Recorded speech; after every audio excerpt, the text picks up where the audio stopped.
როგორ ამბობს საკუთარ სახელს. კარგი. წყარო აქ ორ ვარიანტს გვთავაზობს. პირველი არის ich-heiße, რაც პირდაპირ ითარგმნება როგორც მე მქვია. მეორე კი ich bin, ანუ მე ვარ. მოიცა, აქვე უნდა გავჩერდეთ. ჩემი პირველი ინსტინქტი, როგორც დამწყების, იქნებოდა რომ მესწავლა ich-heiße.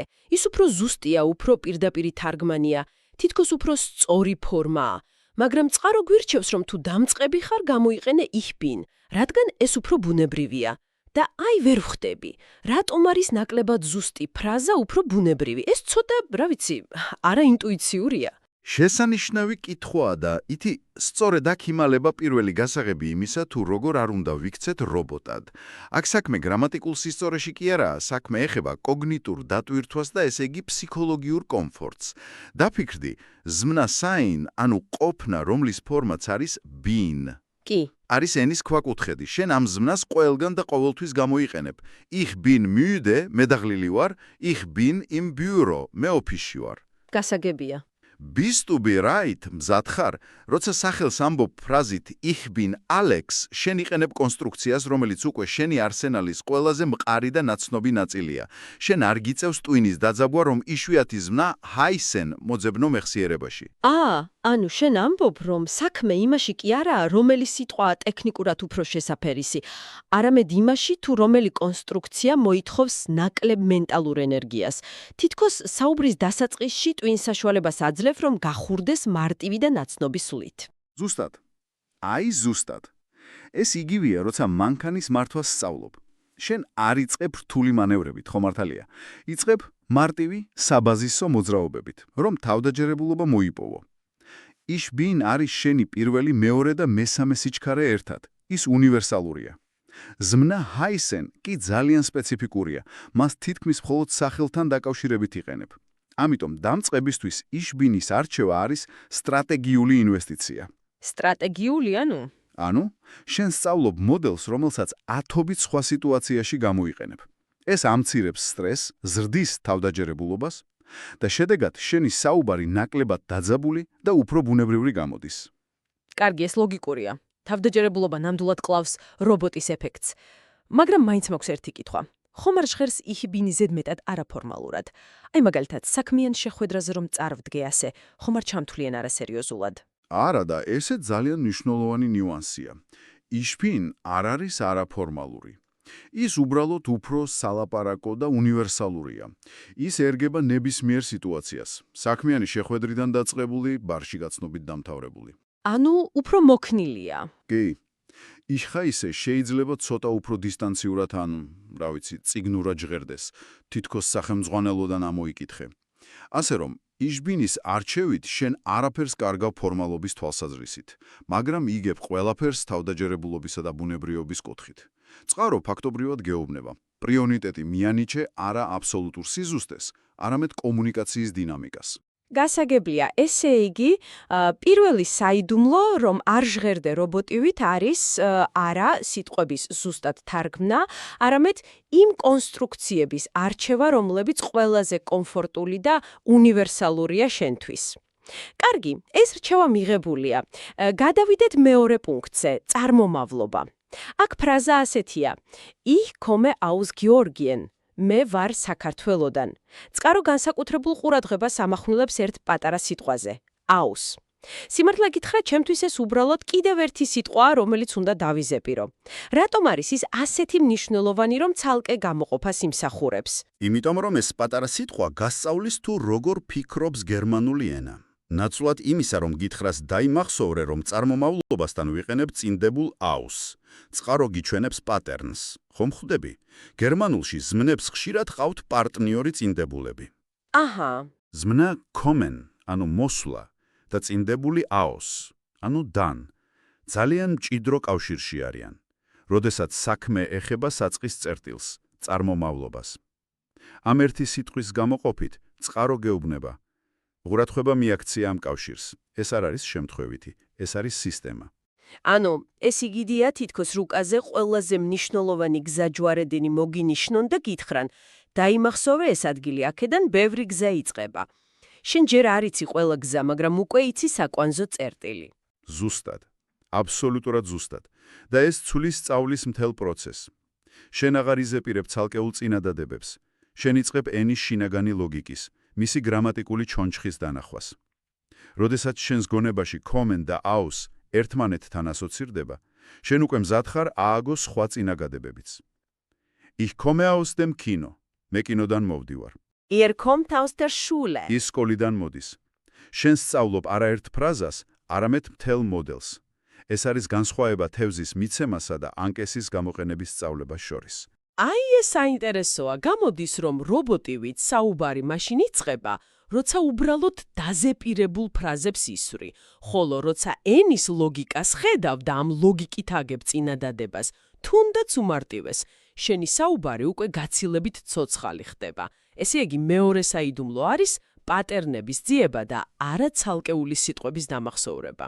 დიახ. და ეს პატერნები ენის ათვისების გასაღები. ისინი ქმნიან მენტალურ მოკლე გზებს, რომლებიც გეხმარება უფრო სწრაფად და ზუსტად ისაუბრო. შენ აღარ ფიქრობ ყოველ სიტყვაზე ცალ-ცალკე. შენ ფიქრობ ბლოკებით. Common aus არის ერთი ბლოკი, რომელიც ნიშნავს წარმომავლობას. კარგი, ეს უკვე სისტემას ემსგავსება. და ფიქრობ, მესამე ნაბიჯი ამ სისტემას კიდევ უფრო გაამყარებს. საუბარია საცხოვრებელ ადგილზე. Ich wohne in Tiflis. აქაც წყარო გამოყოფს ორ სიტყვას, ზმნას wohne, ვცხოვრობ და წინდებულს in, ში. ახლა უკვე ვხედავ რატომაც. დიახ, აქ უკვე აშკარად ჩანს კონტრასტი და პარალელი. თუ წინა პუნქტში გქონდა წყვილი common და aus, რომელიც აღნიშნავდა მოძრაობას საწყისი წერტილიდან, ახლა გვაქვს wohnen და in, რომელიც აღნიშნავს სტატიკურ მდებარეობას, ადგილსამყოფელს. წყარო ამ ორი ფრაზის გვერდიგვერდ დაყენებით, შენს გონებაში ორ მკაფიო ქუდს ქმნის. ერთ კუთხეა წარმომავლობა, მოძრაობა, მეორეში საცხოვრებელი ადგილი, მდებარეობა. და ეს ალბათ ხელს უშლის მომავალში გავრცელებული შეცდომების დაშვებას, არა? მაგალითად, რომ არავურიო და არ ვთქვა ich wohne aus Tiflis, ან რამე ეგეთი სისულელე. ზუსტად. ეს არის პრევენციული სწავლება.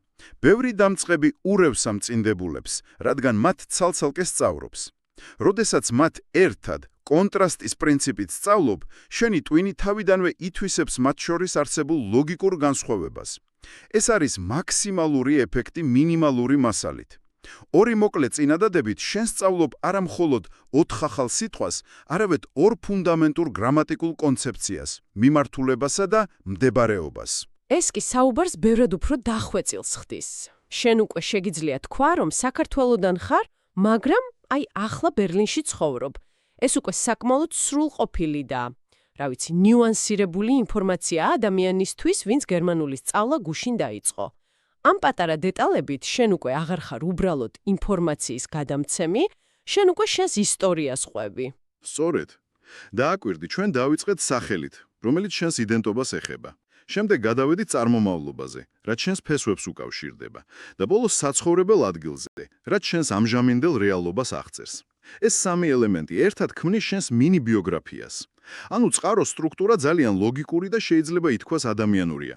კარგი, ახლა მოდი ეს ყველაფერი გავაერთიანოთ. წყარო გვთავაზობს, რომ ეს სამი ბლოკი ერთმანეთს დაუკავშიროთ და მივიღოთ ერთი სრული მონოლოგი. Hallo, ich bin შენი სახელი, ich komme aus Georgien und ich wohne in Tiflis. ერთი შეხედვით ეს უბრალოდ სამი წინადადების შეერთებაა, მაგრამ აქაც ხომ არ არის რამე საინტერესო დეტალი. რა თქმა უნდა, არის. და ეს დეტალი არის პატარა, მაგრამ აი ყოვლის შემძლე სიტყვა und. და მის გარეშე გვექნებოდა სამი დამოუკიდებელი მონოტონური რობოტული წინადადება. წარმოიდგინე. Hallo, ich bin Alex. Ich komme aus Georgien. Ich wohne in Tiflis. კი, ჩამოთვლას ჰგავს. ზუსტად. ინფორმაციის ჩამოთვლა. unდის დამატებით ეს ყველაფერი იქცევა ერთიან ნაკადულ თხრობად. ეს პატარა კავშირი ქმნის რიტმს, მელოდიას და აჩვენებს, რომ შენ უბრალოდ კი არ პასუხობ კითხვებს, არამედ თავად წარმართავს საუბარს. გამოდის, რომ ამ ერთი სიტყვით ჩვენ ვაჩვენებთ, რომ შეგვიძლია იდეების ერთმანეთთან დაკავშირება. ეს არის ნახტომი ცალკეული ფაქტებიდან სრულყოფილ აზრამდე. და სწორედ ეს არის, რაც ადამიანურ საუბარს ახასიათებს. ჩვენ არ ვსაუბრობთ პუნქტებით, ჩვენ ვყვებით ამბებს, თუნდაც ასეთ მოკლე ამბავს. ზუსტად. ეს არის საბოლოო შედეგი. ჩვენ დავიწყეთ თავდაჯერებულობის ფუნდამენტით, ანუ იხპინით. გავაგრძელეთ ენის ლოგიკის გააზრებით, კომენაუს, ვონე ინის წინააღმდეგ. და დავასრულეთ ამ ყველაფრის ერთ ნაკადად ქცევით, უნდის დახმარებით. შედეგად ვიღებთ არა უბრალოდ გამართულ წინადადებას, არამედ ბუნებრივად მჟღერ სათქმელს. მიზანი არ დაემსგავსო რობოტს მიღწეულია. მაშასე, ამ მოკლე, მაგრამ ძალიან შინაარსიანი მასალის ანალიზით ვნახეთ, რომ ენის ეფექტურად სწავლებისთვის მთავარია არა მხოლოდ სიტყვების დამახსოვრება, არამედ სტრუქტურის დანახვა და ბუნებრიობაზე ფოკუსირება. ეს წყარო გვაჩვენებს, თუ როგორ შეიძლება სამი ფრაზით შეიქმნას მყარი საფუძველი თავდაჯერებული კომუნიკაციისთვის. ეს არ არის უბრალოდ გაიცანი საკუთარი თავი. ეს არის შესავალი გერმანული ენის ლოგიკასა და, შეიძლება ფსიქოლოგიაშიც კი ითქვას. და ბოლოს მინდა დაგტოვო ერთი საფიქრალე შეკითხვით, რომელიც სწორედ ამ წყაროდან გამომდინარეობს. ჩვენ ვნახეთ, რომ მასალა გთავაზობს სახელის სათქმელად ორ ვარიანტს, უფრო ფორმალურს, ჰაისე და უფრო უნივერსალურს ბინ. მაგრამ წარმომავლობისა და საცხოვრებელი ადგილისთვის ასეთი არჩევანი არ გვაქვს. იქ მხოლოდ ერთი პირდაპირი ვარიანტია. რაზე შეიძლება მიანიშნებდეს ეს?